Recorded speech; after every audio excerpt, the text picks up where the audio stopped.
Gian! Asan ba si Gian? Hanapin mo si Gian. Gion, nasaan? Tingnan mo sa taas, Elise. Baka nasa kwarto. Pakalaro siya taas. Gian!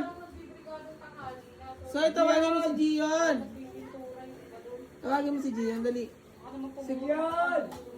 Soy, sumigaw ka sa taas. Soy. Tawagin mo si Gian. Gian! Wala.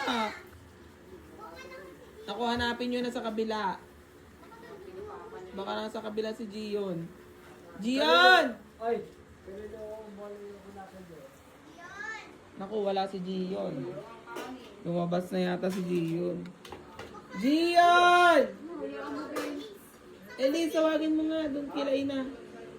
Halika, punta natin kila Ina. Tawagin mo. Tawagin niya si Gian. Hanapin mo nga si Gian. Gion! Wala! Hindi ko alam.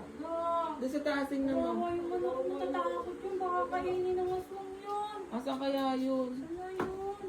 Gian! Saan? O wala ka, wala na naswag yun. Hindi ng tao yung pag walang mama yun. Asan kaya yun? Ayun, saan ka na? Hanapin mo na, bilisan mo. Dali mo tatak. Hanapin mo, dali ano. Sabi mo. Bilisan mo. Hanapin mo si... Ayun.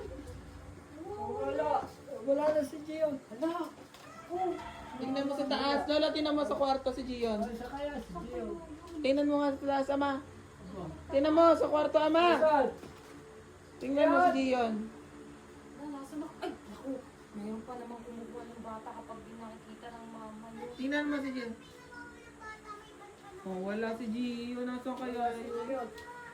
Wala daw sa kwarto. Asan ba yun? Wala. Ano? Matalo si Gio. Tingnan mo sa kwarto. Wala nga eh. Hanapin mo nga si Gian. Oh, wala. Wala si Gion. Asan kaya si Gian? Tingnan mo nga sa taas. Iyak yun. Wala sa taas sa CR. Ano? Wala nga din eh. Hanapin ko. Lo, hanapin mo nga si Gian. Baka kinain sa baon. Baka nga na. Kinain ng Baka baon. kailangan mo si Gion. Baka kailangan ng... Kaya nga. Oh, wala na. Hindi na makita si Gian. Yeah, patay. Nasa amin ba? Boy, kain na ba? Si Gian nasan ba? Wala ba sa inyo? Wala. Ang wala si Gian. Wala na. Gian! Gion. Asan kaya yun? Elise, asan si Gian? Elise, Hindi ko alam. hanapin mo nga. Wala nga dyan sa taas eh. Tingnan mo ulit sa kwarto. Uy, Soy!